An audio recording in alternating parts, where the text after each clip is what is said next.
Hello, Guardians. Welcome back to Tower Casuals, the Destiny podcast. I'm one of your hosts, Corey Dirrig, and alongside me, as always, is the man who wears chinos and Lucas, Josh Finney. It's true. First week back in the office. I've already had to remote boot in once from home. It's going great, guys. It's going great. They issued me all this work from home shit that you can't see currently, but like my desk is a mess.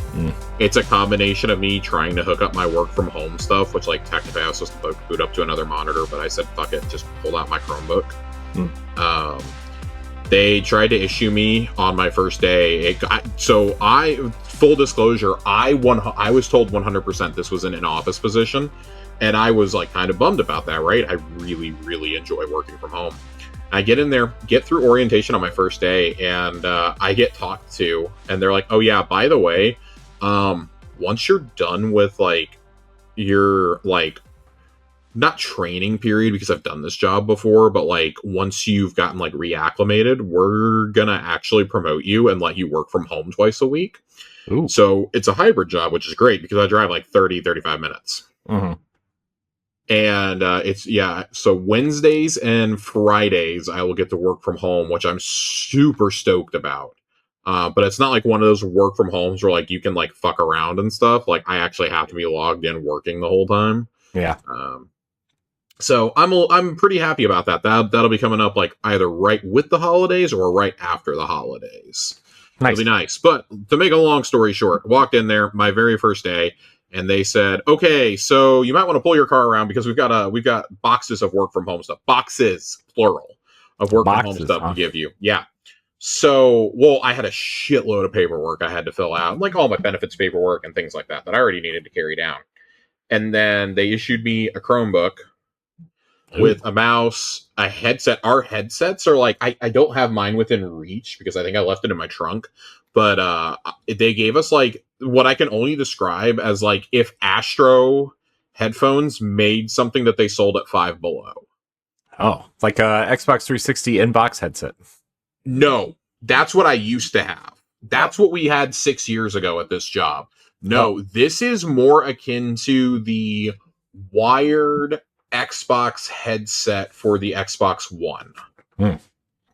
The like stereo headset. Yeah. That, but like a version that they would sell at like Five Below. It says like something gaming on it. It's not Astros. It's not any notable brand, but it feels like something they would sell at Five Below or like Daiso or something. Sounds amazing. So those headphones, though, I swear to Christ, Corey, those are some of the most comfortable headphones I've ever put on my head. Well, as long as they're comfortable. They're so comfy. I may or may not have asked if I could use my earbuds, and they just kind of stared at me. They're like, "You want earbuds in for that many hours a day?" I was like, "Yeah, the last time I was here, I figured out how to, like, play audio through the computer because like I couldn't download Spotify, but like iTunes was pre-installed, or I could use the web player for Spotify." And I was like, "Yeah, I can have my Spotify going, and that way when my phone rings, it'll just auto connect me and turn my music or my podcast off." And they're like, "Yeah, no, you can't do that." So I have informed them I will be wearing 2 sets of headphones. I'll have my earbuds in, and then I'll have my actual headset in. Jeez. Headset on. I don't like using the headset. I prefer to pick up the actual phone and answer it. And I'm just like one of those people you see like, mid-90s, like balancing it on their shoulder while they type. That's me. So, yeah. Yeah, it's a thing. I've learned more about my coworkers than I ever cared to know. That's a conversation for off camera, but jeez. Oh boy, dude, I came home last night and Chelsea was put on pushback for her job for the hospital. So I got a chance to vent to her before she had to turn around and go to work, and I was just like, I just like unloaded everything I'd learned in 2 days. She was like, "Oh my god." Jeez. Yes, about my coworkers, about people who used to work there, and I'm just like, oh boy, I have not missed being in the office. Let me tell you that, guys. I have and have not missed it. On one hand, my productivity is so fucking high when I'm in the office. Great. But, and it's because I don't talk to anyone. I come in, I do my 8 hours, and I fucking leave. I don't want to hear about what you and little Janice did over the weekend, okay? I mean, look, I don't need to maybe hear they did about something Timmy. I don't cool. need to hear about Timmy's soccer game and, Brigitte's ballet or whatever. I don't know. I couldn't think of a name. I'm tired. I'm hungry. A little thirsty. Yeah, that's fair. I drank something like 160 ounces of water today, and I'm still thirsty, which probably is not a good Jeez. sign. Oh yeah, I bought like one of those 42-ounce Yetis, Mm, and I drank like 3 of those today, jeez. plus my coffee this morning. Are we gonna have to pause the show so you can go pee? No, I've pissed like 4 times this afternoon. We're good. We're good. Like I literally like got up in the middle of a presentation and was like, I'll be back in like 3 minutes. Carry on. Carry on. I don't think my trainer likes me because he's slightly younger than me, and he knows that I'm a former employee. Like, he got hired right about the time that I quit, so he's been there for about 5-6 years. And I don't think he likes that I know the answers to every single question he's asking in like our, foundational classes and stuff. And I'm like, yeah, I ran into a manager on the floor today, and they were like, oh yeah, so how's your training going? I was like, seriously, just like give me just set me up at my desk. Just let me loose. I needed like guidance on 3 different things, which hilariously are the 3 things I couldn't do properly the first time either. Even though we got training for it, like I had to like pull out my little binder and like follow it step by step. I'm like, yeah, I still don't know how to do that, by the way. But they're not going to get to that till like week 7, and I'd really like to just do my job between now and then. Yeah. So, like, not like trying to say it like a dick or like passive aggressively, but it's just like, can I do my fucking job, please? Yeah. I don't need to be in here with these people. Also, I don't like any of them. So, Jeez. it's day 4, and it's like taking everything in me not to say something.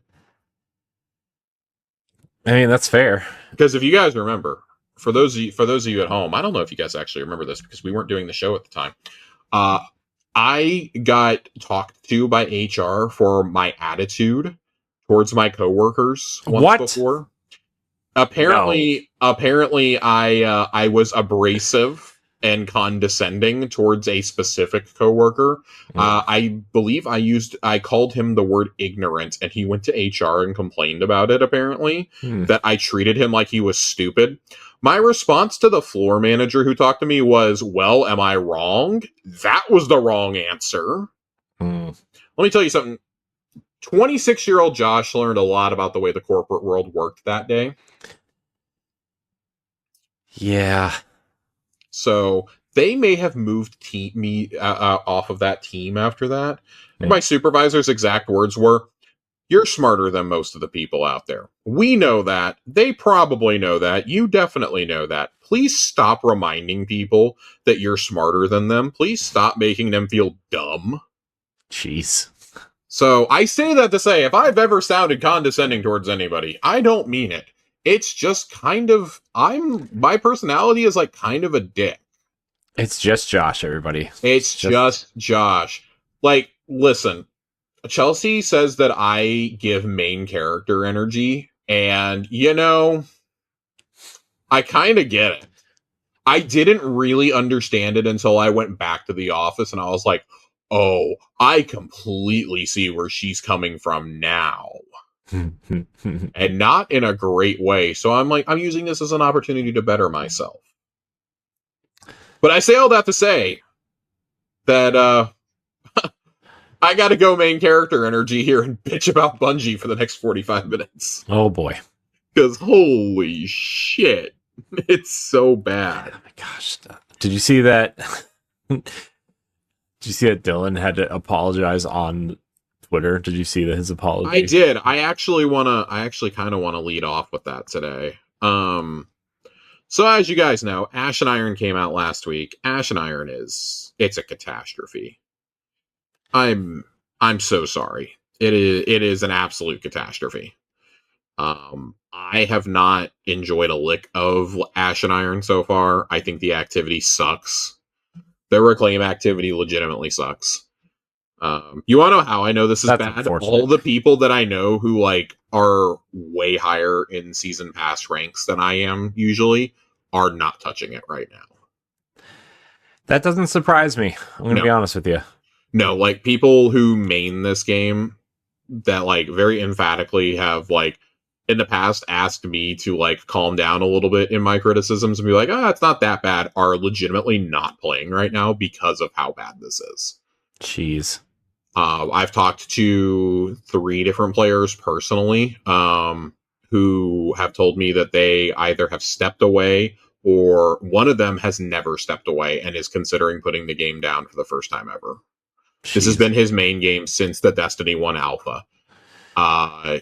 Is just genuinely one of the best players I've ever met at playing this game, and he's that frustrated with everything that's been going on. Like, not even just with Ash and Iron, but like before that, like that reveal stream is what caused him to say that. So he said that before we even got in and started playing. It's really frustrating. It's really, really frustrating. If you somehow live under a rock and haven't heard, Ash and Iron came out. We go back to the Plaguelands. It was billed as this huge, big thing. And it's 3 very sloppily thrown together activities, if you can call it that. It's bad. It really feels like this was just strewn together and stitched together and thrown out there.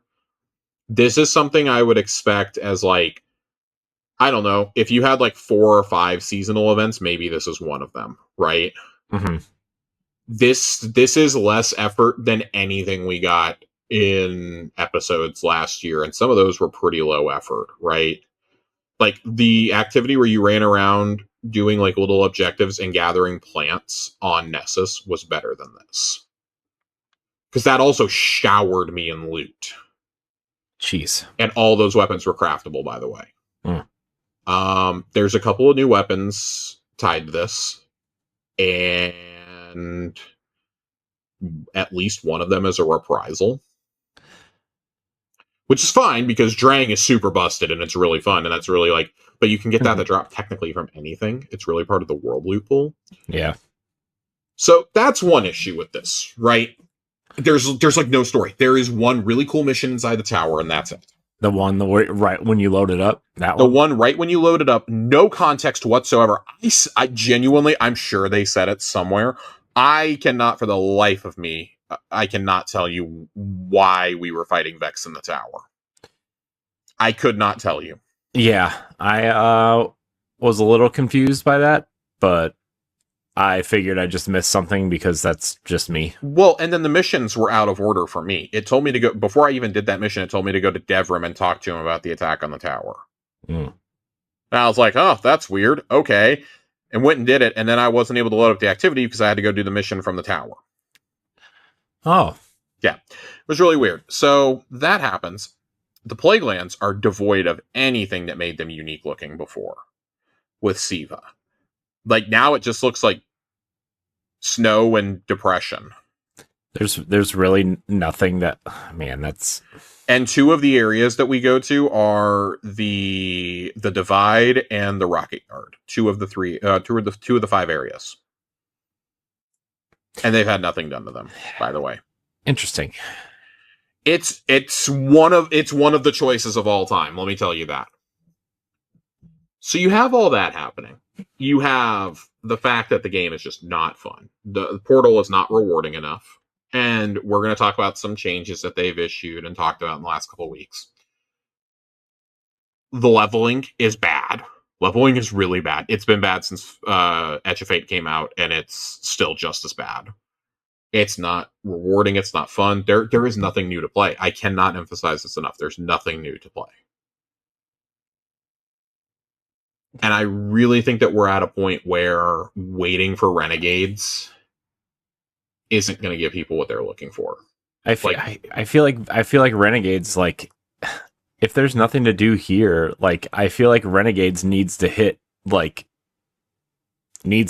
or this game is in like bigger trouble than it's been. And here's the problem: like, you say it needs to hit, like, it has to hit on more than a story level, right? Yeah, because on a story level, on a campaign level, I think Edge of Fate is phenomenal. Yeah. And when we do our reviews, I want everybody to keep in mind, when we do our reviews, it is for the campaign only. Mm-hmm. It is campaign only. It is not going into the weapon suite, the raids, things like that. Like, it does not encompass any of that. So in that perspective, Edge of Fate is awesome. There's been nothing of consequence that's happened afterwards. Why even bother calling them seasons anymore, for one? Yeah. We were promised an Into the Light style Friesen twice a year. And let me tell you, if this is how they're going to look, I'd rather them just not even do them. I'm not even going to lie to you. I'd rather just not even get them. What do you even think the solution is for Destiny at this point? Like, hire more people? Yeah, like stop firing people? Stop spending like genuinely work on other things. Genuinely, that is half of their problem, is they don't have the manpower, and this was always what we were afraid of. We are just now seeing the effects of those layoffs right now. Going to 2 smaller expansions a year was them preemptively getting ahead of what was going to inevitably happen. So, as a result, they're not working far enough in advance on seasons. That's probably why we're not getting a seasonal narrative anymore, to be completely frank with you. Yeah. I didn't think about this until I was talking with a friend the other night, and that's what got me thinking about it. Like, everybody's complaining about the exotic mission not being ready, and like, yeah, I share that annoyance, but like, it legitimately, I don't think Bungie is lying when they say it's not done. Yeah. It's going to come in super hot. And I think the only reason that they revealed the axe like they did was because they knew they needed something to get people excited. Yeah. I think they would have loved to have saved that as a surprise, but they had to get us excited somehow for this awful content. Like, it's legitimately, the game is in maybe the worst place it's been since Curse of Osiris. Curse of Osiris, for me, is the only other time D2 has been this bad. We've had bad seasons. Don't get me wrong. We've had bad seasons. We've had bad content in seasons. But we were at least getting new content. The other stuff, older stuff, was still relevant, right? Right. There are only 2 seasons I can think of that are, well, 3 really, that are as bad as this. And 2 of them were 2 of the 3 first seasons we ever got. So I would put Season of the Worthy in there. Season of the Worthy has to be the worst one we've ever gotten. I know people are going to say Plunder. No. If you're saying Plunder, you don't remember how bad Worthy was. Worthy was fucking public events. That's what it was. Mm-hmm. And not even well match-made public events, mind you. We were having to cheese lobbies to get these Seraph Towers done. Okay? That was terrible. The only reason that I even got that title done was because COVID happened, and I had nothing else to do at like 3 a.m. Yeah. And was in cheese lobbies for them on the moon. Jeez. So you had that. I will say Undying was bad, but I was willing to give it a pass because it was the first time you were doing a season with something. There was still a narrative to it. Yes, you had Vex Offensive, but you fought the Undying Mind, a villain that we all know from D1. And it was actually interesting. We built a fucking Vex portal inside the tower, dude. Yeah. Like, listen, that season's not great, but I would take Vex Offensive over what we got this season. I'm not even joking. I would take it over that. And then you have Plunder, or as I like to call it, Blunder. You had that, and like, listen, I forgot how bad Expeditions were, dude. Expeditions are awful. That's like the cherry on top. That's what you chose to bring back this season. Was, yeah, we're under so much fire right now. Let's bring back like the least popular 3-man activity of all time. Right. And not Catch Crash from that same season. Okay. So like, that's pretty bad, right? But there was still a narrative. We still got the what was that servitor's name that we got out of it? Oh god. Matey, I think.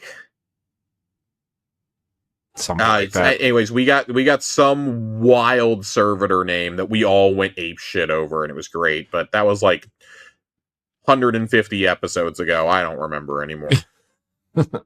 I've slept and I barely remember anything from like 3 weeks ago. So, and the only other one I would like kind of put on that level is Revenant. But like, even Revenant, as much as I didn't like it, we still got Tomb of Elders, as bad as it was. We got Tomb of Elders. We got Kel's Fall. You actually somewhat got a story. Yeah, like, it still wasn't great, but it's there. Here's my problem with the community, though. This community really likes to overreact to things, and I understand that when somebody from Bungie says something that is really memeable, we like to sit there and meme it into the ground, right? Mm-hmm. We're listening has become one, right? Like, that's become one for years, and Dylan has voiced his frustration with that one in the past, and I think that's a really stupid thing to, like, get tilted about, because, like, yeah, y'all said you were listening, and you clearly weren't. It took years to get those changes in some cases, right? Yeah. Yeah. The latest one has been the night before the showcase, he quote tweeted Macton, who was, like, basically saying something along the lines of, "Oh yeah, I really hope that we hit on this tomorrow," and blah blah blah. And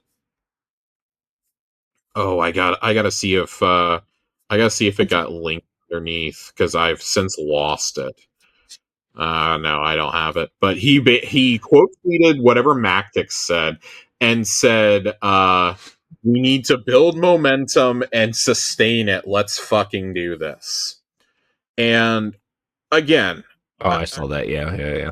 agreeing with what Dylan said when he goes, I said this, but, like, I think anybody would understand the context in which I said that. And I agree. Like, you're saying that because you're hyped for a showcase that you're about to present. I get it. I understand that. I think that most people would understand that. Mm-hmm. Of course, the community took it and memed it into the ground. And in every single thing that he has tweeted, or the Destiny 2 Twitter account has tweeted since that moment, it has just been a barrage of people quoting that, posting the screen caps. And I think it's fine. I think it finally got to the guy. So I want to read a little bit of what Dylan posted, because, well, I'm just going to read it before I break it down. Yeah. Many thanks to all who understood my momentum post from before the stream was from a place of wanting to do good by this community, player base, and team. Bummer, another word/phrase will be used to mock me directly and personally, but I'd rather that than folks hounding other team members directly who are trying to solve the problems. Speaking for myself, I truly hope we shift and build momentum. I hope we kick ass and put out awesome fucking content. I understand that words don't mean much when folks desire action. We're listening needs to be we're doing and we've done. Team is jamming. Things won't be fixed overnight with a roadmap or with a single change. We got lots of work to do. Hopefully, update after update, we get things to where we want them to be and beyond that. I hope for a day where we are once again celebrating new stuff. Universe, loot, community, and more. Not just talking about a hotfix to get us closer to the game feeling fun again. My words weren't/aren't meant to be a PR move or marketing ploy, just speaking from the heart. Until next time, folks, as always, much love. So, I mostly agree with what he says here. Like, I get it, right? And, like, I think anybody who knows anything about developing content can understand those last two paragraphs, right? Mm-hmm. Like, we're listening really does need to be like, yes, we're doing this and we have done this. We're going to continue to do this. Here's the plan. That being said, we do need a fucking roadmap. We need a fucking roadmap. You mentioned it on the stream. Why everything you brought up on the stream? I mean, the roadmap's been mentioned for, like, I feel like 6 or 8 weeks at this point. Like, it was just everything that he brought up in the stream that was a targeted fix towards making things better. Well, it's going to be on the roadmap. It'll be on the roadmap. It'll be on the roadmap. And it's like, when is the roadmap coming? And he says, like, not for a few more weeks. Why would you talk about it then? Like, why not wait until you, and I understand it feels like they had to panic and put that information out there, right? Because people are so upset, and rightfully so, they're upset about this, right? You are dealing with a very angry community right now. Like, I have never seen the level of vitriol that I'm seeing now from this community. Yeah, I don't remember the last time. I don't close a few times. Specifically, right after Lightfall's release, after Ron, I saw it then. I saw some of it during Plunder. I definitely saw it during Worthy, but I really think I have to go back to Curse of Osiris to find the last time people were this mad. And remember, Curse of Osiris and Vanilla D2 being so bad is partially what got us Forsaken. but you don't have enough time to wait until next summer for something to be a banger, right? Right. There's so much riding on Renegades now, and I would say on Shadow and Order or whatever it is in March. Like, that update I'm a little bit less worried about because there's at least something for the endgame crowd there. We're supposed to get new Pantheon. Of course, I'm sure it'll be fucked up like Rite of the Nine, you know? But and like, not that I didn't enjoy Ride of the Nine, it just wasn't like super replayable for me. Once I got my title, and I was like, yeah, I'm done. I'm done. Like, I'm not really chasing too many roles because all this is about to be outclassed anyways. That's part of the issue too. And like, I empathize with him when he says, I hope for a day where we're once again celebrating the new stuff, universe, loot, community, and more. I totally agree with that. We are at a tipping point though with this game where we may never get back to that. Because it's not just that there's been too many screw ups, it's that we're also coming off a year of, with the exception of Heresy, that was extremely lackluster. Mm-hmm. You're coming off Echoes, which like was okay, fine. We excused Echoes because we were coming out of Final Shape. Final Shape came out with Echoes. Okay, fine. We were kind of willing to hand wave some of the bad shit from Echoes. Yeah.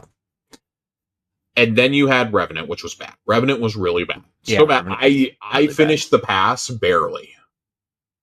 Revenant's bad. And then you had Heresy, which I think shocked all of us with how good it was. Yeah, I mean, Heresy was like, we were like, oh, well, it feels like Heresy's a top 5 season. It's a top 5 season, straight up. Yeah, I feel like we all thought, oh, they're on the right trajectory. Maybe Edge of Fate is going to be great. And then Edge of Fate was awesome. Yeah. Edge of Fate was awesome. The campaign was awesome. And then we all started leveling up in the Portal and went, oh no. Because I stand by what I said on those early shows. The idea of the Portal is good. The Portal does do some things cool. You get to see what rewards you're going to get out of something. I appreciate that. I appreciate knowing how many drops I'm going to get. I appreciate that there's targeted loot, etc., etc. I really feel like Portal is something that's going to be pulled from this game within the year. I can't fathom that they're going to actually stick to their guns. Just like doing stuff through the Portal feels so lifeless. Yeah. And I understand that there were complaints about finding things on the map to go do and on the director. Guys, half that argument came from people who passively play this game or who were new players. And I'm sorry. At this point, you're not catering to those. You are catering to your hardcore fan base. The fact that dungeons and raids still cannot give you of light loot is actually insane. Yeah, I'm a little shocked by that still. Like, I mean, I understand you want people to move on to new content, but you still got to keep the old content relevant. Like, I don't know. It's annoying, honestly. Like, people like to do that old content, and new players might want to go back and check out the old content, right? If they're up to level or whatever, and they're like, oh, well, what's this? I don't. It's there's a reply to DMG. It's the top reply that I see, at least, where a player says, I think a state of the game would be very nice right now to truly let people know frustrations are being heard and worked on. And I agree. And you know what? I don't want it to come from Dylan. Dylan, I get the impression from this tweet that Dylan's just going to step away from social media for a while, which frankly, I think he needs to do for his own mental health. Like, don't forget, this dude, that's why literally, he left the first time. Yeah, he left the first time because people were doxing him. He was getting threats. Yeah. And that was during a much more mild time in the game than this by comparison. Yeah. Yeah, I wouldn't want to fucking work in games either, or in game comms, because it's super immature people, right? Super immature gamers, and we can't just be like, oh, it's just a bunch of teenagers. Like, no, these are grown ass adults saying this shit, right? It's one thing, like, and I understand, like, listen, that quote is very funny, okay? It's very funny when it's taken out of context. It happens to everyone. People take words out of context all the time and make screen caps and memes. That is just part of online culture. And I think that's fine and funny to send to the D2 team Twitter or whatever. Like, okay, fine, you want to do that? Like, you're just memeing, fine. Like, I see a lot of players memeing with it and stuff. when you're using that, like, to attack Dylan directly and say he's not doing his fucking job, like, dude, his job is just to communicate from the dev team and to take your concerns to them. Like, you could do so much worse for your community manager than Dylan. I mean, I would argue he's one of the better ones out there.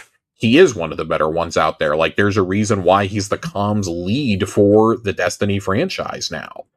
Yeah. Like, there is a reason. And yet, at the same time, I can't help but think there's a reason why they rolled him out there to take the punches last week and not Andy, which is a baffling decision to me, by the way.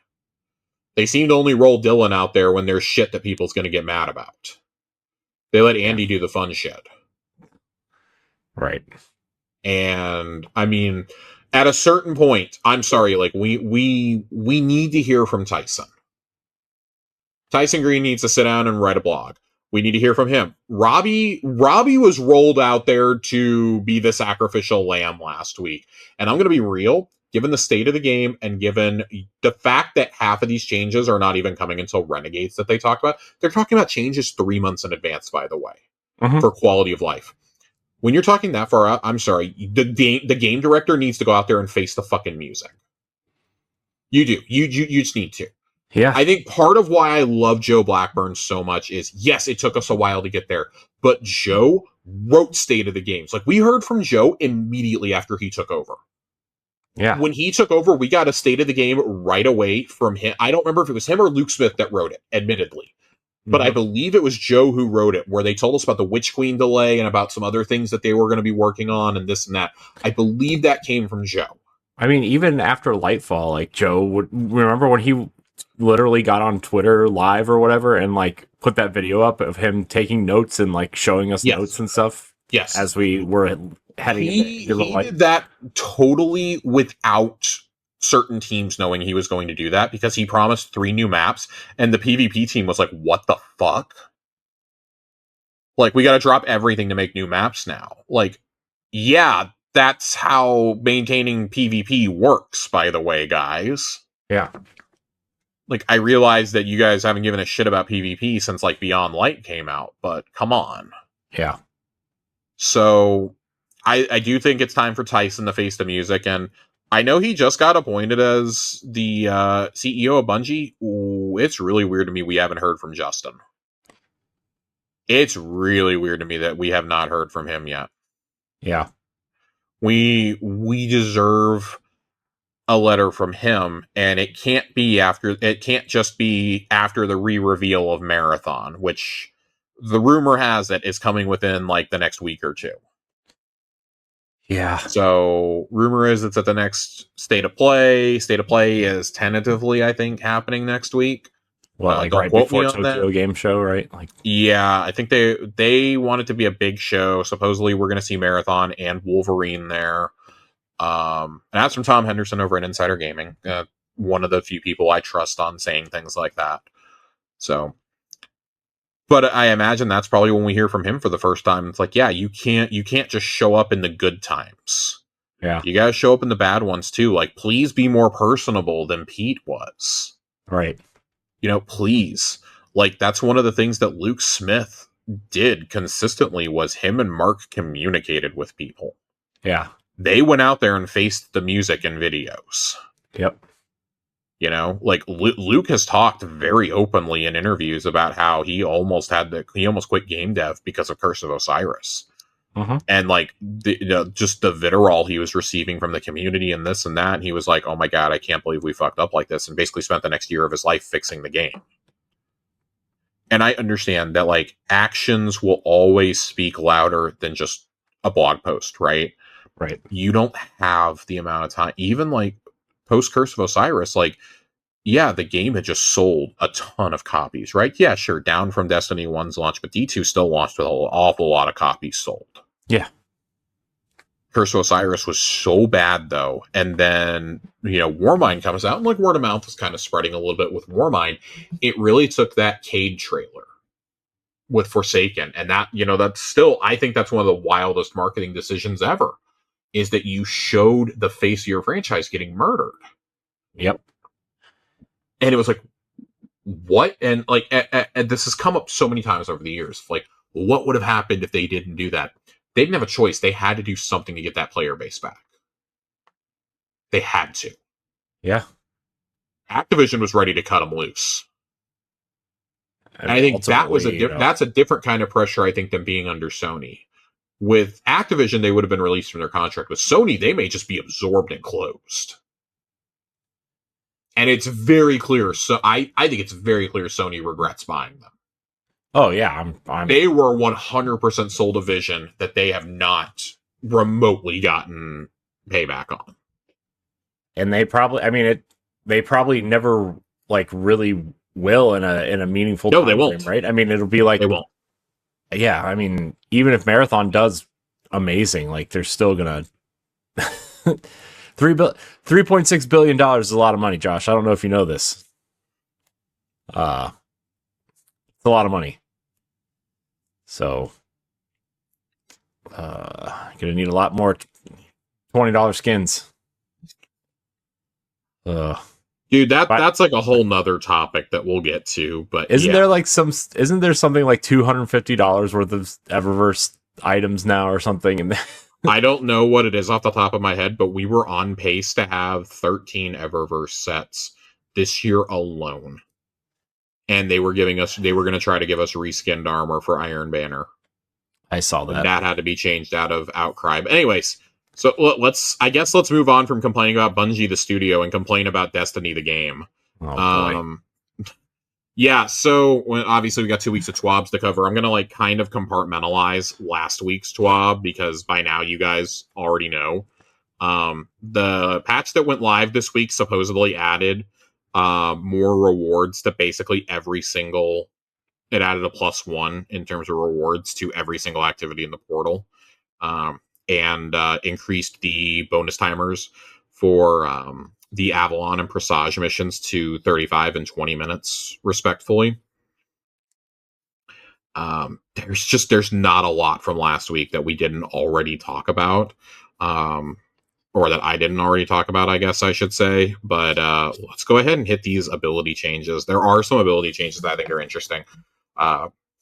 So these are gonna come into the game on October 7th. That's pretty bad when you got to talk about ability changes like a month out. But Warlocks are gonna get a new passive trait: 10% bonus to passive grenade energy regeneration, 5% additive bonus to grenade damage. In PvP, that'll be 2.5%. Warlock constructs now count as grenades for stats and perk: Ionic Sentries, Hellions, Bleak Watcher, Child of the Old Gods, and Arc Souls.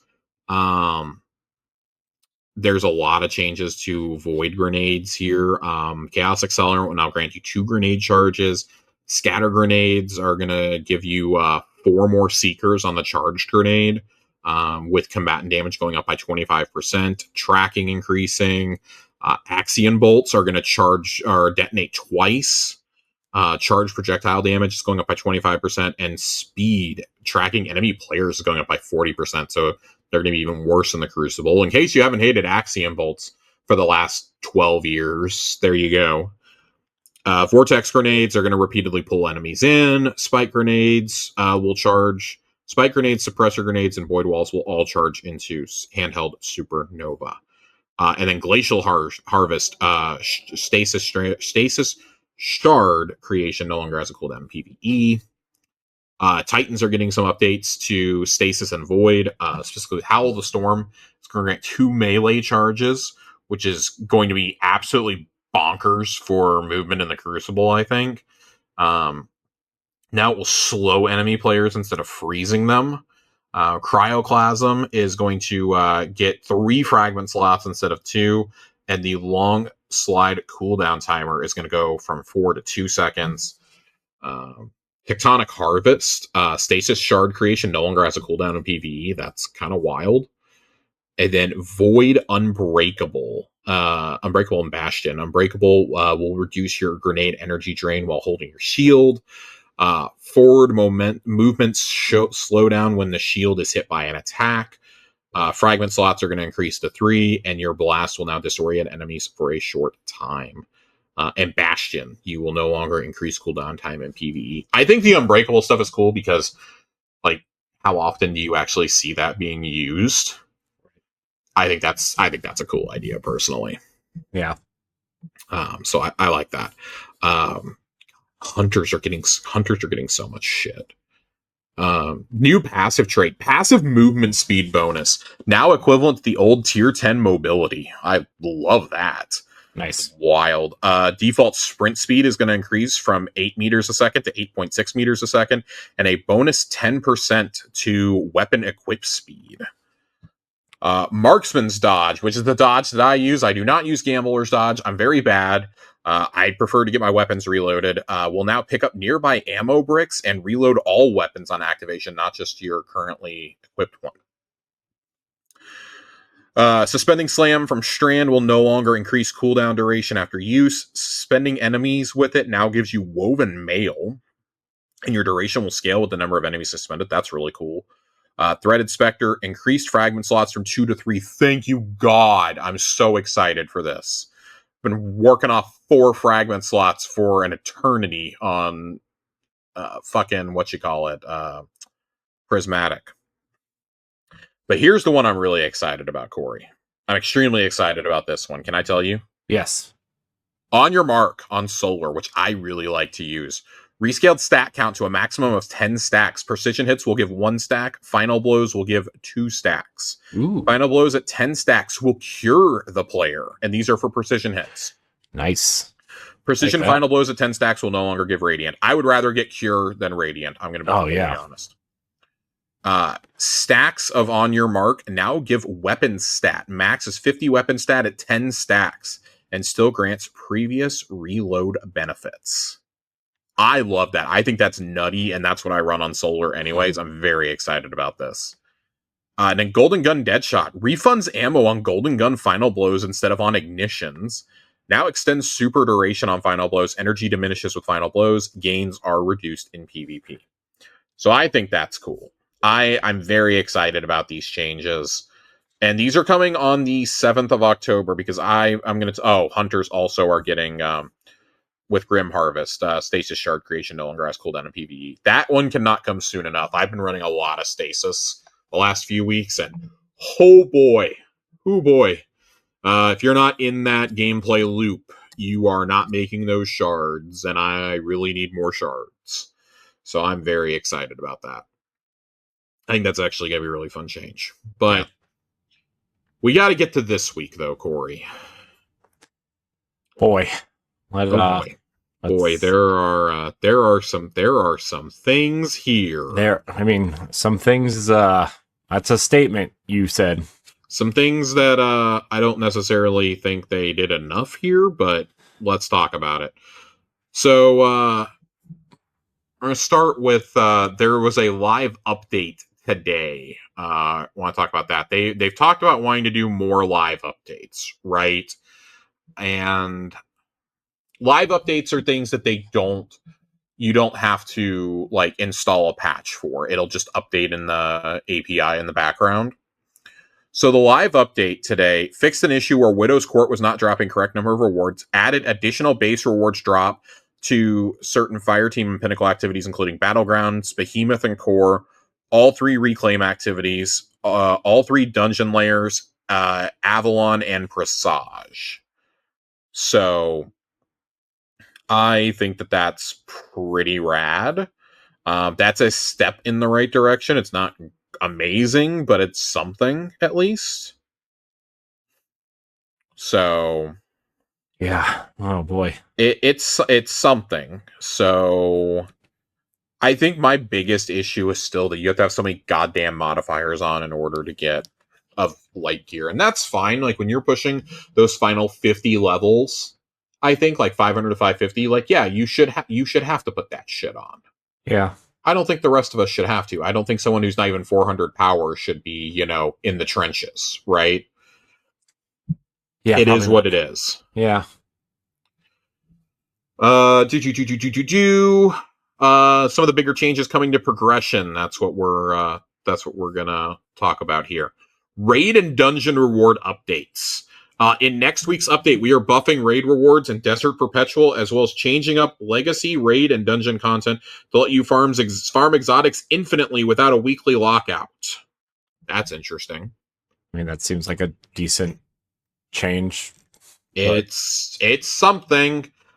Increasing power gains from completing encounters in Desert Perpetual raid between 300 to 500, regardless of the number of feats active, and beyond 500 for 4+ feats. Awesome. Desert Perpetual raid rewards will now drop starting at tier 3 with additional feats, increasing chances for tier upgrades. Literally, why was this not a thing from day one? Yeah. The DP raid Cutthroat Combatants modifier will now count as 2 feats when determining raid reward quality. Again, why was this not here from day one? Because I think that's one of the ones I did on my very first clear of it. And oh boy, it gets intense in there. And then removed weekly friction to exotic weapon rewards in legacy, raid, and dungeon activities. These have a chance to drop each time their source encounter is completed. So for those of you who do not have Augur's finality from whatever the new dungeon was, I can't remember it. Sunder Doctrine. You can go farm that now. If you don't have Icebreaker, you can go farm it. You can go farm Euphony, etc., etc. Go crazy. Go crazy to your heart's content. Yeah, go nuts. If you somehow still didn't get Buried Bloodline, go get that. There's a lot of things you can go get now. So I am glad for that, because that's something we were clamoring for last year. So glad to see that's finally happening. We'll go more in depth on these changes in next week's TWAB. Awesome. Adjusting the power climb. We've been moving in the direction of improving the power of your drops in Portal and Desert Perpetual. On Tuesday, we took a few steps forward by incrementally upgrading power of drops in certain power bands that weren't where we wanted them to be. There will be bigger strides forward in an upcoming patch. Of course, there's no date for this. The plan: we're working on speeding up the power climb even further. Bonus engram power updates and catch-up mechanics to help your friends on the power climb. In addition to the changes speeding up the power climb, earning seasonal power is like climbing a mountain, and we want to welcome more guardians to the mountaintop every season. To do this, we need to continue to improve power players gain from playing in the Portal, whether they're the type of player who wants to aim for the highest grades or not.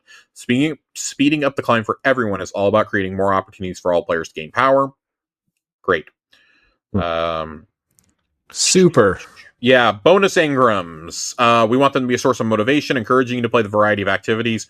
Sure, I don't mind that. I'm more than happy to go do them if they're match made. I just think that anything that is Grandmaster or Ultimate difficulty should not have lives in match made. Darkness Zone's fine. Lives, res tokens, totally different.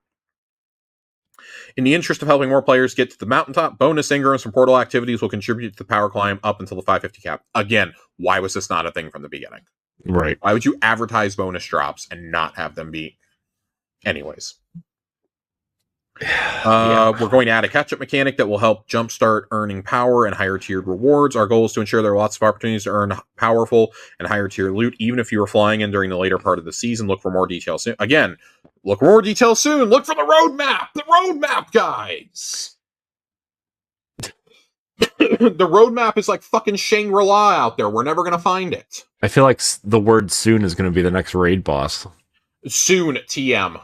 Yeah. That's what people are just going to start spamming the Destiny account. You're gonna have to you're gonna defeat soon on contest mode to. It's just a reskin of Taniks. Oh my god, that's all it is.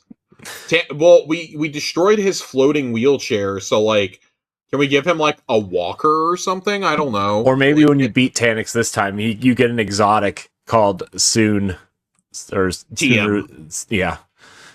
Copy of Soon TM. Yeah. Roadmap. Oh my god, could you imagine? Skin. That's a skin you buy from Eververse. It's roadmap is the shader you get for flawlessing the raid. Yeah. Jesus Christ. More weekly powerful rewards. Weekly Ritual is not giving enough rewards for the power climb right now. Yep. We want logging into the game each week at reset to be more meaningful and worthwhile. In future seasons like Lawless after Renegades goes live. Yes. We want players who consistently finish their weeklies to reach the top of the power climb with plenty of time to earn all the rewards they want. Earning additional power rewards beyond weeklies, such as playing the expansion or Portal, should be an additional option to accelerate your progress even further, rather than feeling like the only way to make progress. We've already taken our first steps towards enhancing weekly rituals by adding a challenge to Desert Perpetual. For a future update, we're taking another small step forward by improving the weekly challenges you access in the seasonal hub. We intend to build off this and develop more robust weekly challenges for future expansions and seasons. We'll be back next week with more info on how we're making bigger improvements to the power climb. We got a roadmap for the roadmap. That's the unfucking-leavable. That's, Speaking that's of unfucking-leavable, though, Corey. Oh, God. Iron Banner came back this week, and it was not without controversy. Oh, boy. Shocking. Yeah, tell me where you've heard that one before. Iron Banner and controversy. I feel like those are always in the same sentence. So Iron Banner came back, and it was reskinned armor. And it was reskinned year 1 armor, to be more specific. The gauntlets and shit that you could earn during Warmind, I believe, is when it happened. That like that weird 3. Samurai one? Like the samurai. No, it was like a very Dark Souls-y set. Oh, I remember. Yeah, I remember now. Yeah. Because I rock that a lot on my Hunter. People were understandably very upset about this because we saw in the API some of the armor that is coming to Eververse later this season. And suffice it to say, there was a set last season that would have worked for Iron Banner. There were 2 coming that would work here. And so they did come out and say they were swapping the Iron Beryllium set with Ancient Majesty. So I do think that this armor looks cool. Sure, it's very like Norse inspired to me, very Nordic. Yeah. I'm not giving you an ounce of fucking credit for doing something that never should have had to be a topic. Like, I mean, like always... I want to give them credit here, and I just can't. I can't even throw them a bone. Because this should never have had to be a thing. You shouldn't have to. You had weeks to think about how the player base was going to react to this, especially because they said in an earlier TWAB, I think it was like less than a month ago, that, or it was when Iron Banner won. When Iron Banner makes its return, you're going to get an amazing new armor set. Reskin Year 1 armor is not an amazing set. Can I just say something, Josh? You can say whatever you want, Corey. This game's been going on for what? 11 and a half years now? Longer than that. Oh, no, I guess about that. How do you not know that this is how the community is going to react? I'm sorry. Even if you're newer to the studio, even if you are whatever, how do you not know that the community is going to react like this?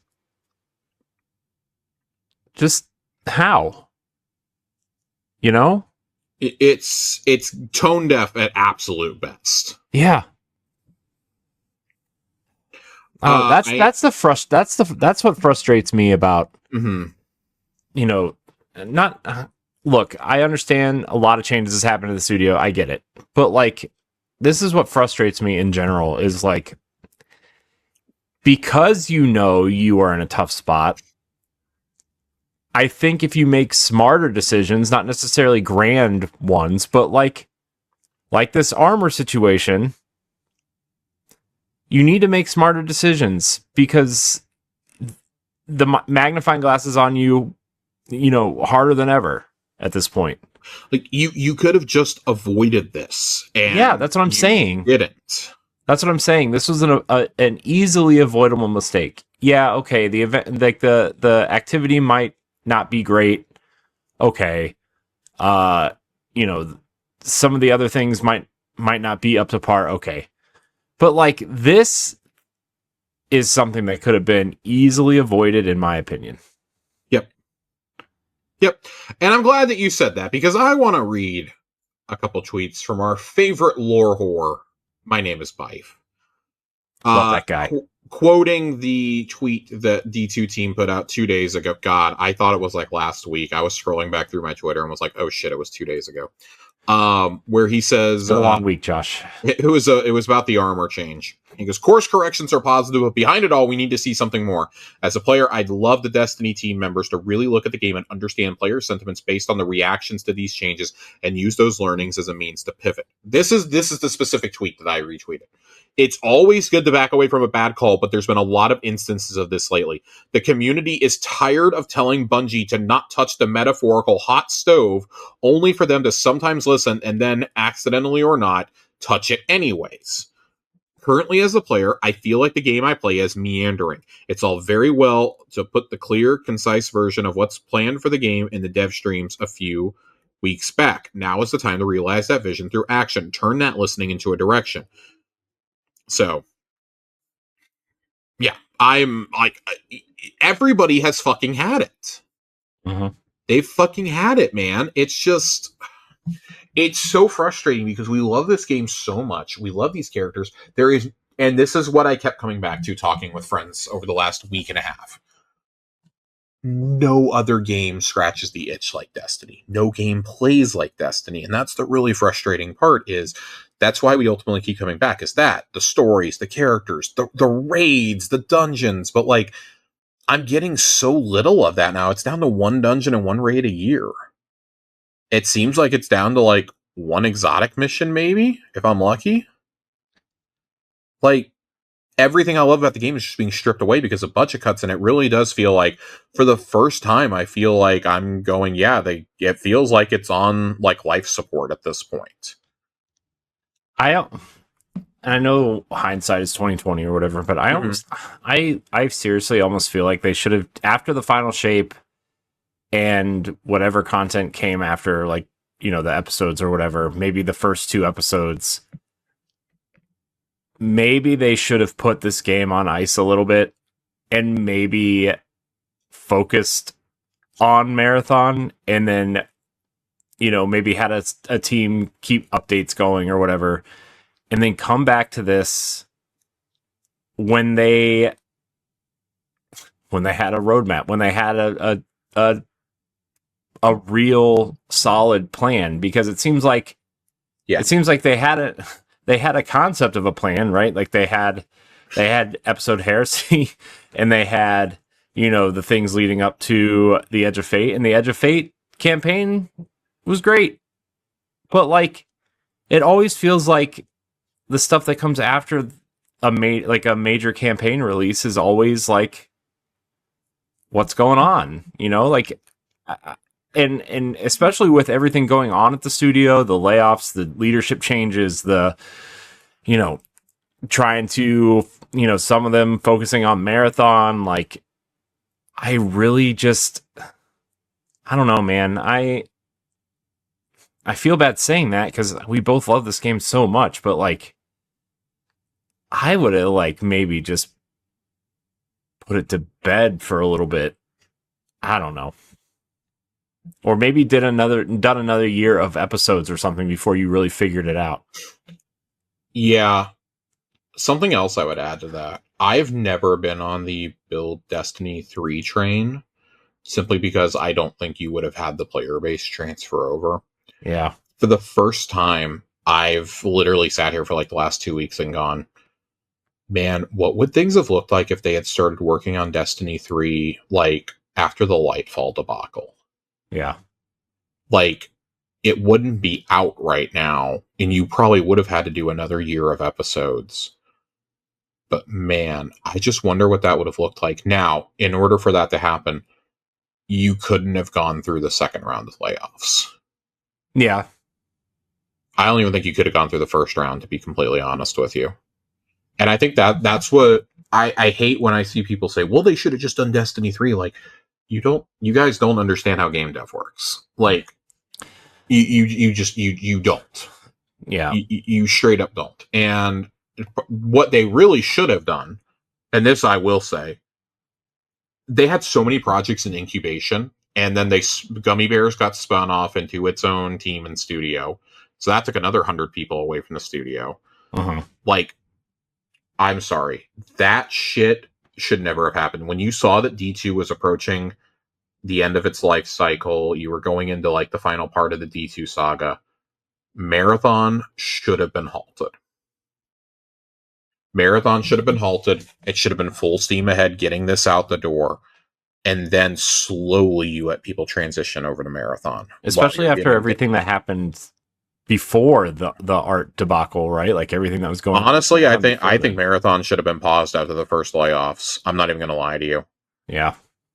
I'll be the first one to say it. It should have been paused, and it should have been all hands on deck, making sure your moneymaker was in a good place. Yep. But no, that didn't get paused. Gummy Bear didn't get paused. The incubation projects didn't get paused. Nothing. So I don't know. And then you go and lay off like half of your narrative team and people who have been there for, decades, and it's insane. Like, seriously, we don't appreciate how insane it is. Some of the people they laid off, like Robert Brooks is one of the guys they laid off from the narrative team.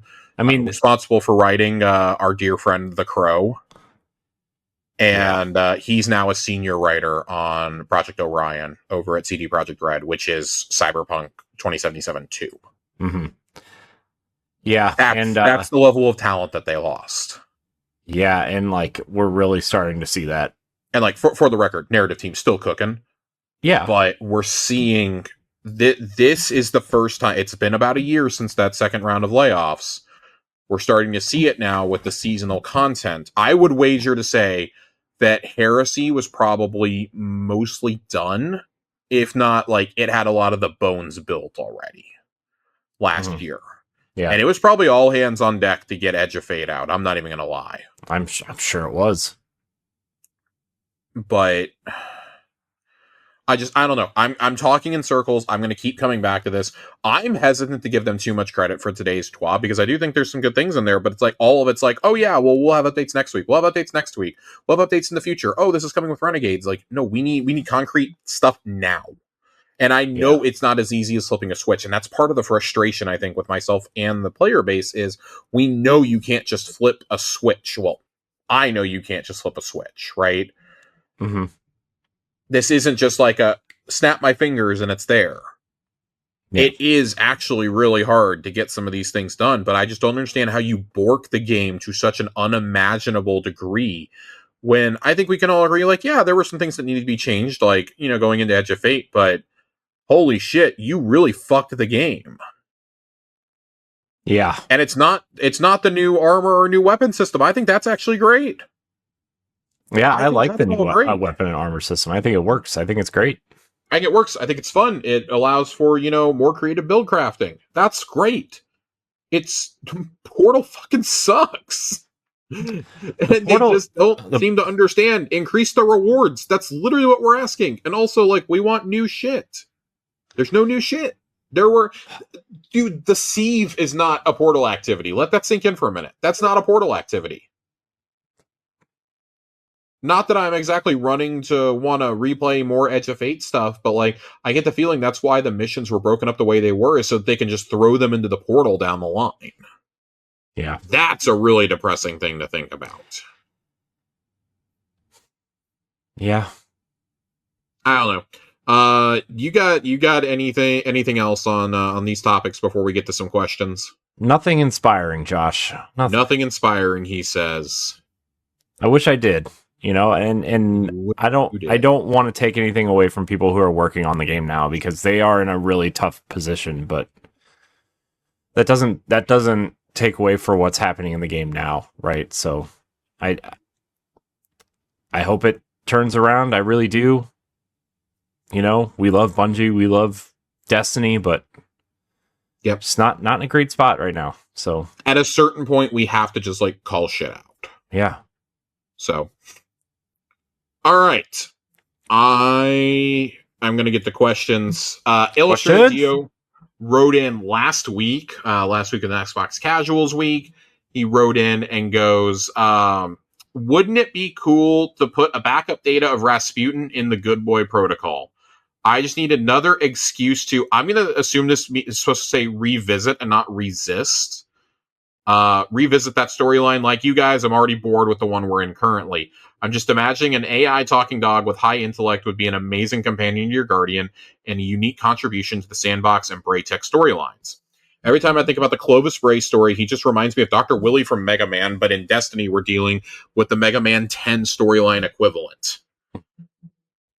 Yeah, I think that could be cool. I'm kind of at the point where I'm tired of Rasputin stuff. Like, I thought we were done with that storyline years ago, and then we got Seraph, and then we think we're done again. And I'm actually kind of surprised they're not just defaulting to that now. Yeah. In all honesty, like, because we know, like, Rasputin was very involved with killing the Iron Lords. So, like, it would be so cool if Fellwinter was tied to this, but no. Yeah. No. I think it would be We cool. can't have anything nice. I think it would be cool to have like a pet like companion though. I mean, I've been wanting that for a long time though. So Yeah. but I don't know how you would implement it and make it balanced and Oh, I don't think it would be an actual companion for us. I think it would be like for like those battlegrounds or those missions or something. I think that would actually be a really cool opportunity if we were doing an actual, seasonal storyline to have like a Archie destination accompanying us. or like a destination ability. I don't even want I don't want destination abilities anymore. Listen, I enjoyed the ones in Edge of Fate, but man, I'll tell you, I will take new subclass abilities and supers and stuff any day of the week over that shit. That stuff is fine, but I just know they're gonna abuse that. I just know it's coming. I'm shocked I didn't have to Matter Spark in the raid. Ugh. No. Give me it as like an NPC that fights alongside us in like special battlegrounds. Like he's trying to lead us to a Rasputin treasure trove or something. Yeah. That would be so cool. Or like, oh, if we ever do actually fight Clovis Ray's giant head, which I don't think we're ever gonna get to, but if we ever did, like, oh, Archie is like helping set up lasers to like break his shield or something, and then like that's part of the mechanic is we have to help Archie and stuff, and then he stuns the boss for like 20 seconds while he just DPS the shit out of him. I hope we get to fight his giant head someday. I would like to fight his giant head someday. And then second question, what excites you for Renegades in December? For me, it's the new Invasion PvE PvP mode, in addition to the unique Vanguard completion rewards, plus the other thing that's supposed to be like factions. Yeah. For me, it's the syndicates. It's getting to take jobs from them. I think that could be really awesome if done correctly. Yeah. I wonder. I mean, I'm playing Star Wars Outlaws right now. Sure. And that kind of has the do jobs for syndicates type thing going on. But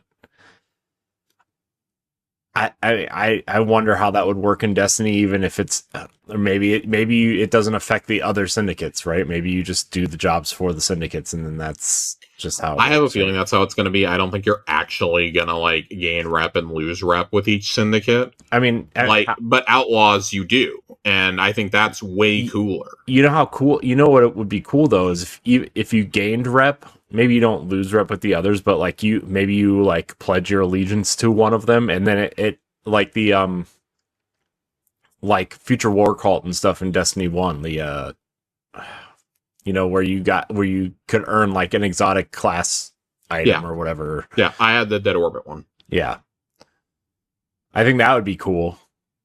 But I think that's about as far as you could go with it without, I don't know, spending more time on it, I guess. Yeah, I feel like that's just a system. I also think that's like a little bit harder to implement in an MMO. Yeah. I don't know. I think in like a normal RPG, that's like way easier, obviously, but with a multiplayer one, it's a little bit harder. Mm-hmm. That doesn't excuse it, but I don't think we're going to ever get anything of consequence. Yeah, I don't either. Unfortunately. Jiggly Panda writes in with a few questions. Jiggly Panda. What are y'all's thoughts on letting the sword bug stay in the game over the weekend and into next week? I fucking love this thing. This is stupid. I love it. Quick Fang, the old D2 Year 1 sword, and it's been reprised a few times, is super fucking busted. I don't know if it can be done with other swords, but I think I've only seen it done with Quick Fang. I'm pretty sure it can be done with other swords. I don't know. Don't quote me on that. Go look up a YouTube video. Hey, thanks. Bye. Josh said it right here. Quote him. That thing is stupid. We deleted Galran in like 2 hits last night with it. Jeez. The Nightmare of Galran in the dungeon layer. That was stupid. That was stupid to witness. I know a group that went in and did the tier or the 5 feet raid yesterday with those swords, and not just one phase, one like quarter phased every single boss. Jeez.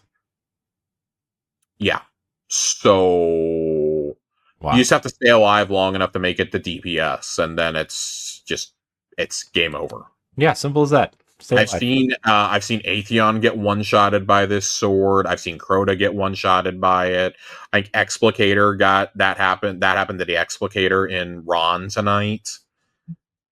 It's dumb. It's absolutely dumb. I think it's great that they're letting it stay in, because originally they said they were only going to give us one more night and they were going to take it out, and then they walked that back yesterday and said, we're going to let you keep it until Tuesday. I think they realized that they could not pull that. Mm-hmm.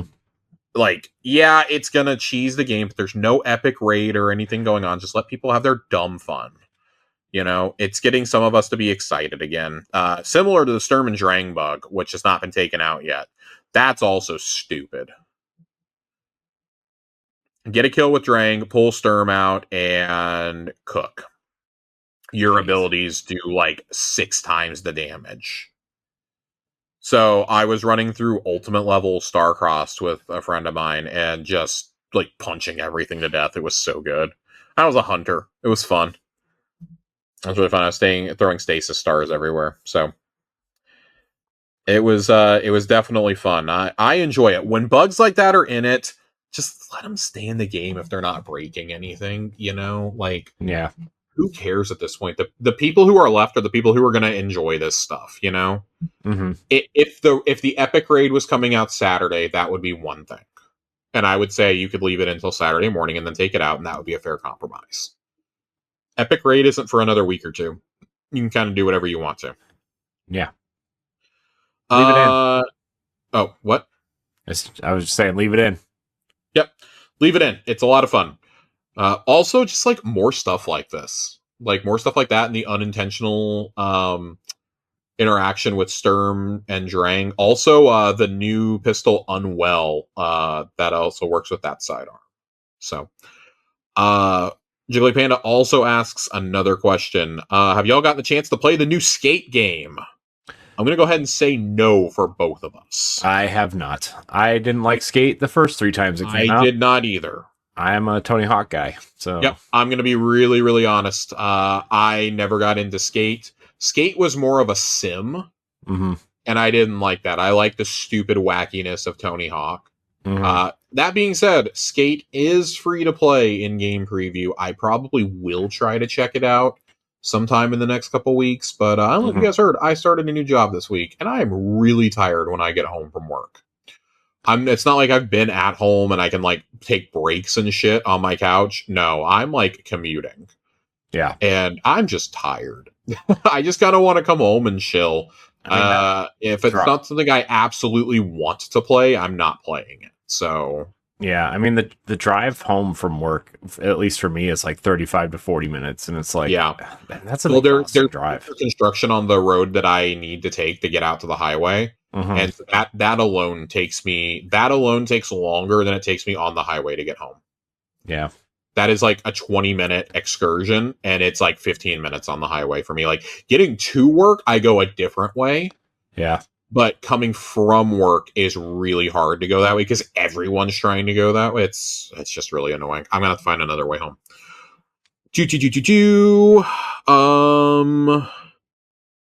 Yeah, I'll tell you something. That question was primarily asked to make us feel old because Jiggly Panda said they were 7 when it came out. Oh my gosh. Yes, we got it. We got a youngin' over here. And then says, my nephew was 1 when Skate 3 came out, asked if he should play it. My back hurts. Your nephew is the perfect age for this game. Your nephew would be, 16 now? 15, 16? That is the perfect age to play a free-to-play skateboarding game. Go nuts. Also, it's free. It's free and it's not Roblox. So, yes. Fun fact, did you know that Roblox loses $1 billion a year? That doesn't surprise me. They get sued so much. It's not being sued. They don't make enough money to pay out the creators. I mean, they also get sued a lot. I mean, yeah, that's also true. But okay. I mean, they're making not 1 but 2 documentaries about it right now. Yeah, I know. Including one by Chris Hansen. So. to catch a Predator Roblox edition. Yeah. World premiere. God. We got compliments for that. I just want to say, if you haven't listened to last week's Xbox Casuals, the last like 5-6 minutes, Corey and I went completely unhinged. Yeah, I actually put that first, like that world premiere part at the beginning of the episode. Oh, that's so great. It's like a cold open. Oh, it's so good. That's one of my favorite things we've ever done. This is Cortana. We call her Mommy. All right. Fox wrote us, I don't know, a novel over here. So I'm going to thank you for at least breaking it up into paragraphs for me. It's not he's a writer. What can we say? Hot take incoming. I am honestly having a really fun time in the game right now. Boo! Makes one of us Fox. I've been grinding like crazy and leveling. The new reclaim mode isn't as bad as what I feel the general consensus is. It's not hard and quite replayable. Now, from an omniscient point of view, I get the game isn't in the greatest place right now, but I can't help but feel it's genuinely fun to play. Iron Banner is keeping my interest, which is something that hasn't really done since Destiny 1. I don't feel like going into solo ops because that's tedious too. I truthfully don't think it's as doom and gloom as what I've seen and heard. I'm just going to say you are totally entitled to your own opinion. Like that, I asked for thoughts and opinions, like, listen, if you are having a good time, I'm happy for you. I would just ask you to remember, like I do when I feel like people are being overly negative, your view is but one piece of the pie. My view is one piece of the pie, right? Like, I think this is genuinely one of the worst states it's ever been in. Mm-hmm. If you're having fun, great. Like, I'm glad that you are having fun. My only follow-up to that would be, how often have you how much have you played the game, like, in the last, I don't know, and this is not like a targeted attack or anything, like, how much have you genuinely played over like the last, I don't know, 8 months? Because the game is night and day from what it was during Heresy and Rite of the Nine compared to now, and not in a super great way. I would also ask, like, what level are you? Because the game gets drastically more unfun the further you level. Like, I will say I'm about to hit that point where matchmaking is not going to be fun anymore. Right now, I can still get through it because I don't have to set it to Grandmaster. You can set it one level below and still get your rewards. So I can still run Master stuff. Once I'm to the point where everything is GM or like Ultimate, I don't have any desire to do that. And I will say this, for anybody wondering, there is no benefit to going above 470 unless you want the triumphs. There really is no point to it. I will probably get to about 450 and then call it a day on leveling. And that is solely to get the thing on Kepler unlocked. I have not been pressed about leveling. And I'm still not having a super great time. And I'm not playing because I didn't enjoy a lot of these activities the first time around, or I played them so much during their seasons, I just have no desire to go back to them. Mm-hmm. That's my biggest problem, I think. So, also, you spent this time remaking the Plaguelands and we're not doing any story content in the Plaguelands? That's weird. Anyways, even if two of the areas are just copied and pasted. Yeah. I mean, again, I wonder, my thought about that was like, is this just their, step one of starting to port these old areas from Destiny 1 over and like maybe trying to get older content back into the game? I don't know. But I don't know. Also, and I mean, you want content, you had to remake it. That's the wildest part. Yeah. I mean, I don't know. I know a lot of people, this is the game that they play. This is the game they come home to after work and play it. And this is, maybe there's one or two other games on their radar for the next year or two, right? Like, a lot of people aren't like us that play this game religiously, right? Like, I wasn't having fun, so I chose this time to, one, focus on the Nintendo content I create, and two, to play Star Wars, because I haven't played it yet, and I thought this would be a good time, just as good a time as any to play it. So, I mean, I'm going to be real. Go ahead. Especially with the Star Wars season coming up. I'm like, I kind of want to be in a Star Wars mood when I go to play this, just to kind of, I watched Skeleton Crew recently. I finished Andor. I'm playing this. Like I'm trying to get into that Star Wars zone for when Renegades comes out, because I genuinely am excited to see what Renegades is. Yeah. But at the moment, like the way the game is, and I would rather go play something else right now. Yep. It's about where I am. I'll admit I'm really going to pull back on the amount of time that I'm playing Destiny, with knowing that there's no seasonal content coming, and there's pretty much nothing between now and Festival of the Lost that I care about. Mm-hmm. Even Festival of the Lost I don't care a whole lot about, because I can't believe I didn't bring this up during Iron Banner. We only got one weapon for Iron Banner, and it's a reprised weapon. All the others are reskins from Arms Week. That's insane to me. That's absolutely insane. So I have like no motivation to go play it. I played 2 games of Trials last weekend and got the new AR with a role that I kind of like. So I'm like, yeah, I'm probably done with Trials too. Continuing on with Vox's stuff, he's got questions. Do we think the upcoming exotic mission we will see the return of Lady Aphrodite? I'm hoping so, because the lore behind her to me is incredibly fascinating. I doubt it would be a major role. I just think it would be a one-off, which I'm totally cool with. I'm not sure, because specifically it says we're with Keidel's scions. Pursuing a scion, I think. Yeah, I wonder. In a Warmind bunker. So I don't think Aphrodite really fits that. At the same time, though, for getting the axe, maybe? I would expect Saladin. I expect Saladin to be part of this, because it's his axe. Mm-hmm. Saladin could call in Aphrodite to help. So maybe. Aphrodite's kind of been missing in the lore ever since D2 started. Yeah. Funny enough, which is wild to me. I think this would have been the perfect time. I said it a couple years ago when he became Valis Forge.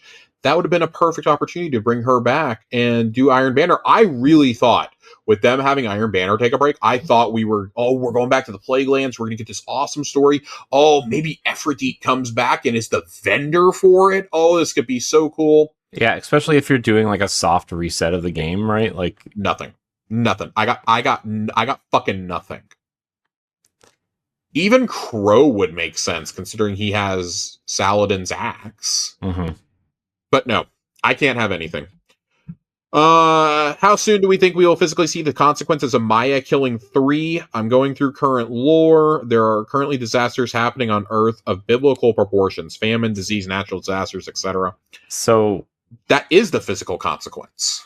Yeah, but also there's an expansion coming up called what, the Alchemist or something? That 4th expansion that they announced. No, alongside it's Shadow and Order. I thought that was the update. That is the update. I'm talking about expansion. They announced, because Bife did a whole video on it. Hang on. I think it's called like the Alchemist. I think it has the word Alchemist in it, but I think that's where you're going to see that. Oh, yep, you're right. I did not remember this at all. Holy shit. Shattered Cycle next summer and Alchemist next winter. Yeah, I think that's when you're going to see it, because Alchemist has to do with Maya and her wife. Does it? Bife did a whole video on it, so I that's the only reason why I remembered that. I have no idea. So Bife's soft, dulcet tones helps me focus at work. Cool. Yeah, so I guess that's a thing. So maybe next Christmas. Yeah. Finally, the Vex are having some will of their own. How will this affect us directly? Will we see Vex standing with us at any point to confront Maya, perhaps? They're the only remaining mystery in our system. I feel as if we can't confidently leave Sol until they are situated. We have a general understanding, at least. It doesn't have to be full-on story of the Vex being our best buddies. It makes sense to wrap up that final thread in the story of Sol so we can venture out further towards Reese, Tora Bottle, or Lubre. I will say this. I don't think you're ever going to get a full faction of the Vex standing with us. And that's simply because we just don't know anything about the Vex. Like, we're 11 years into this franchise, and we've done, like, very little in regards to the Vex. I think you probably this is the Syndicate Vex feel like the ones that would align with us eventually. Or maybe like some Chioma in a different timeline gets control of some Vex and teams up with us. I could see that happening. Yep. I don't think Play it'll Destiny Rising be, 2 years from now. probably. I don't actually see it happening against Maya. I think it'll be against like whatever the actual threat of the Fate Saga is. Yeah. I think that'll like require all races to stand against whatever that threat is. Kind of like how we all did against the Witness, except for the Vex. I feel like it's going to have to happen here. Don't forget our buddy Asher Mir is in the Vex network. Still there. Yep, definitely could definitely get some Vex on our side. I would have loved to have seen him like possessing a Minotaur in that battle. It would have been so good. I mean, that would have just been so amazing. Like they call in Asher Mir and he's just this giant cyclops that appears just fire bombing the tormentors. That would have been great. Yeah. Swordbug is absolutely crazy and I love it. P.S. My fiance says Corey sounds like Andrew from Big Mouth, but I don't see it. Love you, Corey. I don't know what Big Mouth is, and I'm afraid to ask. I don't know who Andrew from Big Mouth is, but I know it's that weird Netflix cartoon it's John Mulaney and one of the guys from The League. What's his name? I was gonna say Nick you're gonna Kroll. have to be way more. You're gonna have to be way more specific. Saying it's a weird Netflix cartoon does nothing for me, brother. I mean, that's all I can give you. I get it. I just no. It's John Mulaney and Nick Kroll. I love John. Do Mulaney. The voices. So John Mulaney. It's all about the it's all about these kids in like elementary and middle school going through puberty. That's literally what the whole show is about. Yeah, that doesn't appeal to me. And they're like guilt monsters or whatever. It's weird. Yeah, no, I'm good. Look, here's the thing. I watched the first 2 seasons and thought it was kind of funny, but the third season started out talking about middle school girls like pubic hair, and I was like, I'm out. Ew. I'm out. All right, that's enough for me. Can't do it. I'm out. On that note, we're gonna edit that out, and we're gonna be done. Oh my god. We're gonna get on out of here. I'm really, really tired, guys. Yeah. I gotta get some rest. Josh is a working man, a hard working man now. He's got. No, Josh can't blow off time during work anymore. That's what it is. Yeah. Oh man. Don't worry. When you get your ROG Xbox Ally X, you can play at work. Oh my god. No. So I'm not. I definitely cannot spend like $900 something on a handheld right now. But I do plan on using this time to catch up on a lot of my Switch games, which I had planned on using it to catch up on my Switch games. I had like a plan, right? I was like, oh, I'm gonna get Donkey Kong Bonanza and play it. I haven't played through Mario Brothers Wonder. I'm gonna play through that, and like, oh, maybe Metroid Prime. Might as well wait for that Switch 2 version, dude. Then they come out, and these motherfuckers, they come out and they announce that Hades 2 is coming out next week, and I'm like, are you fucking kidding me? That throws everything off. Yeah, so I was planning on getting through Switch games at work, and when I got home, I would have time to play some Destiny, or I was going to have time to play Ghost of Yotei and Outer Worlds when it comes out. Ninja Gaiden is coming out. Nope, they fucked everything up by announcing that Hades 2 is coming out. Now I'm like, I don't even know what to do. Except not spend $70 on 2 more GameCube ports. Well, if you want to, Nintendo, that package should be half the price at most. I don't know. Galaxy's pretty good. No, Corey, we're not rationalizing charging $70 for 2 games that are 20 years old almost. We're not doing this. I mean, nobody had a problem when Metroid Prime was $40. I had that problem with Metroid Prime at $40. It was also $10 cheaper if you bought it digitally. No, it wasn't. Yeah, I bought it digitally. It was $40. No, you got it cheaper. It was $40 in store. Physically, it was $10 more expensive physically. I promise you, I paid $40.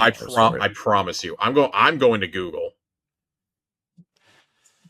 Oh boy.